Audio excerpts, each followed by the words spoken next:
Welcome back. Today we're going to do something a little bit different. We're talking about Dark Souls 3, but we're talking specifically about PvP.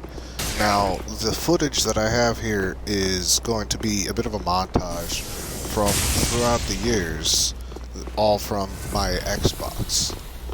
So, the only reason that's even doable, because I don't have a capture card, is because the Xbox dashboard on the PC lets you download video clips, and I've taken a lot of clips of bits of duels and stuff over the years. So, we're going to look at the Dark Souls 3 PvP,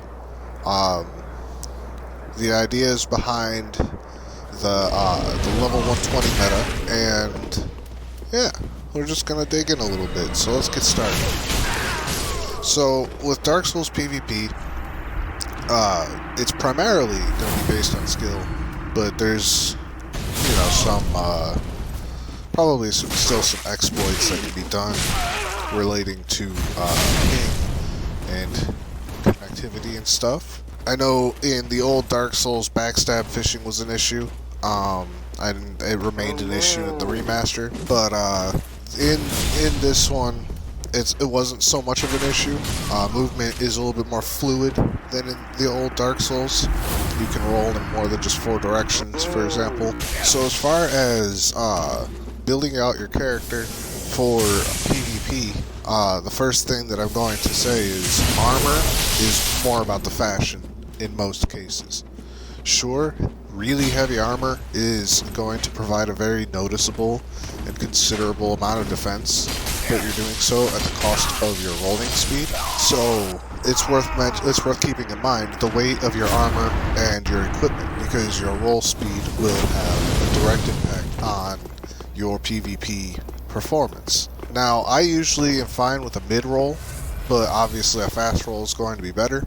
The fast roll is not usually going to be ideal. Some people are fine with it. Most of those people use obscenely heavy weapons on 50 strength builds and stuff. And we'll get into the builds here, a little bit of build variety, build breakdowns, if you will, fairly soon. But the roll speed is going to absolutely play a big role. Weapon style is also going to play a role. As far as which weapons you should be using, honestly, it's a matter of what you're good with, what you like, and what you have upgraded. Almost any weapon can be viable in PvP. It's just a matter of getting good with it. That time-honored phrase, get good. It applies to all things in PvP, and really all things in Dark Souls. I've seen people use bows in PvP effectively. I can't do it, but, to each their own. So let's dig in a little bit about builds. Doing a build means that you're focusing your character's stats on something. You have chosen a weapon or a fighting style, and you want your character to be exceptional at it.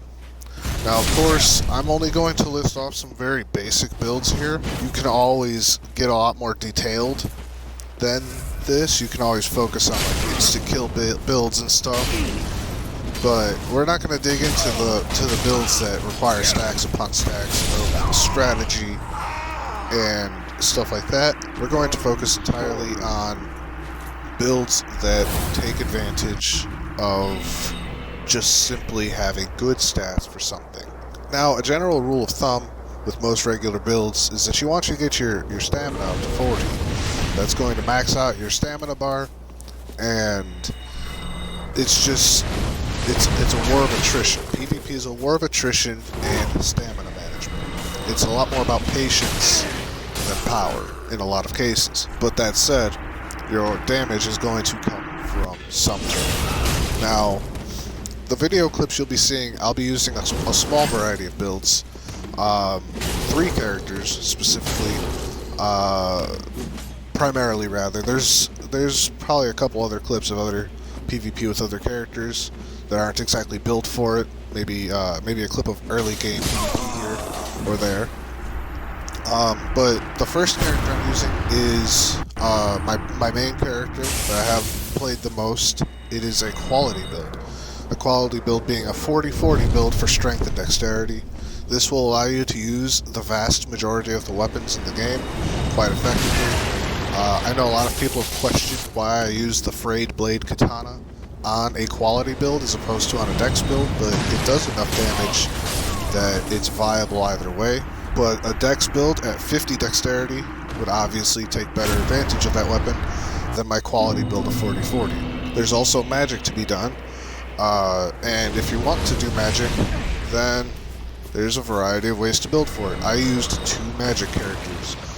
For one character, I used a Faith build, running 50 Faith and 50 Strength, because I wanted to use an Ultra Greatsword with it as well. And the other build is a Dark Magic build at 45 Faith and Intelligence. Now, Dark Magic and Pyromancy are both interesting, and they both scale off of both Faith and Intelligence, which leaves you very little room for physical strengths while fitting into the meta, and also having enough stamina and everything to actually, hold your own.